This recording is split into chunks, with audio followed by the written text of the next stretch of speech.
Day trading can be incredibly rewarding. However, most traders seem to make these exact same mistakes over and over again. In this video, I'm going to show you guys the top 3 mistakes that most traders make and how you can avoid them so you can become one of the top traders. And by the end of this video, you guys will know exactly how to stay out of the pitfalls that most traders fall in. And if you're really serious about taking your trading to that brand new level, remember I post these videos every week and go live here on YouTube, so be sure to hit that like button, subscribe, and let's get straight into point number 1. So a lot of these issues lead into the same mistakes, which I'll explain at the end, but the main thing, number 1, that people do when they start out in trading is over trading. Many traders feel like they need to constantly be in the markets, chasing trades even when they know that there's no real opportunity.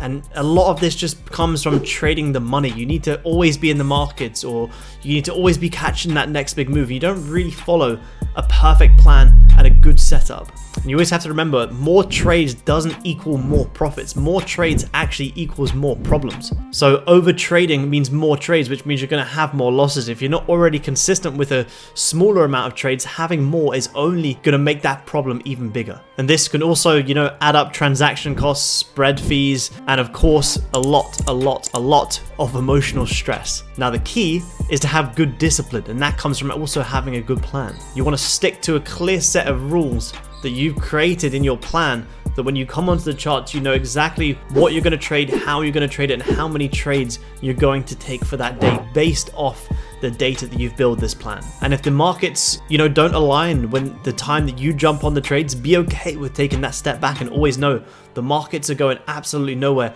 You can jump back on tomorrow and there'll be a much better setup. So you want to focus on quality rather than quantity. Now, leading us on to mistake number 2, that is poor risk management. Many traders, they have some losers and then they want to make them all back, so they all of a sudden start trading much bigger size than they normally would, and is borderline glorified gambling. If you don't have any risk management, you don't know what size you're going to take, and you just keep entering in these big positions, or you're in a loss, you just keep entering more and more and more positions. That is terrible risk management, if any at all. And it might have worked that one time where you did get that big trade and you maybe made that big money, but you guys aren't here to become successful traders based off one trade. You guys are here to become good traders based off 100+ trades. So just because it maybe worked out once and you maybe got lucky, that is not a reason to keep doing that, because it will at some point burn you out and you'll blow your account. And depending on what you're trading on, if you're trading on a funding firm, you should never really be risking more than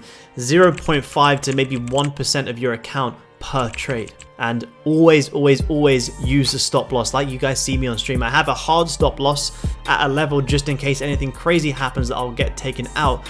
But my management is based off if the trade is going against me and I can clearly see that. That's my rules, my risk management plan tell me to get out of that position and simply wait. Now, number 3, and this is a really big one, and this is my most favorite part to talk about in trading, and this is letting your emotions dictate your trading position. Fear, greed, revenge trading, these are all emotional reactions that can cloud your judgment in trading. And if you're ever at a point, or you ever feel like you're in a position where you're emotional trading, the biggest thing you want to be doing is recognizing that, because emotional trading leads to impulsive and stupid decisions, like holding on to a losing position too long just because you can't accept the loss, or entering in too many trades just out of frustration because you're annoyed at the markets, opposed to recognizing that the emotion that you're feeling is coming from yourself. Whenever you are feeling that emotion, recognize it, because these emotions don't go. It doesn't matter what level you get to in your trading journey.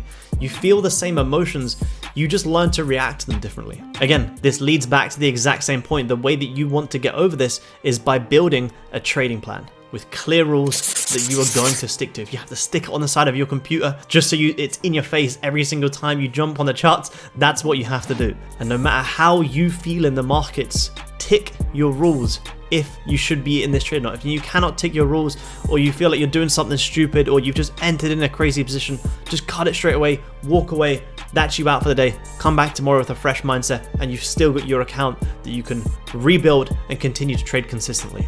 And also, one of the biggest things for me, and what I always talk about, is a lot of people do journaling But when you do your journal, make sure you're actually writing down your emotions in your journal. How did you feel going into that trade? How did you feel coming out of that trade? Did you stick to your plan, but maybe you were too emotional, so you trade too big of size? You need to write these things down, so it's going to reiterate it to yourself not to do that again. And you can look back at some losses and be like, cool, when I took this trade, going into it, I felt this emotion, hesitation. Okay, cool. That trade ended up being a loss. Next time I feel hesitant on a trade, let me just wait. And that was the biggest key for me, is knowing my emotions and recognizing them. I never have got to a point where I don't feel the same emotions. I just deal with them very differently. If I ever have fear of missing out, which is completely normal, or I want to take a crazy big size, I'll just lock myself out, or I'll come back in 2-3 hours, go step away from the charts, go outside, go walk my dog, do something completely different from sitting here and watching the charts, because I know that is never going to end well over a long period of time. So they are the top 3 main trading mistakes: overtrading, poor risk management, and letting your emotions dictate your trading decisions. By just recognizing these, you have a lot better success at becoming a good, full-time, consistently profitable trader. So I hope this video did help you guys, and I really also hope to see you live on YouTube absolutely free every single day, 7 to 9 a.m. London time. I'll see you guys there. Peace.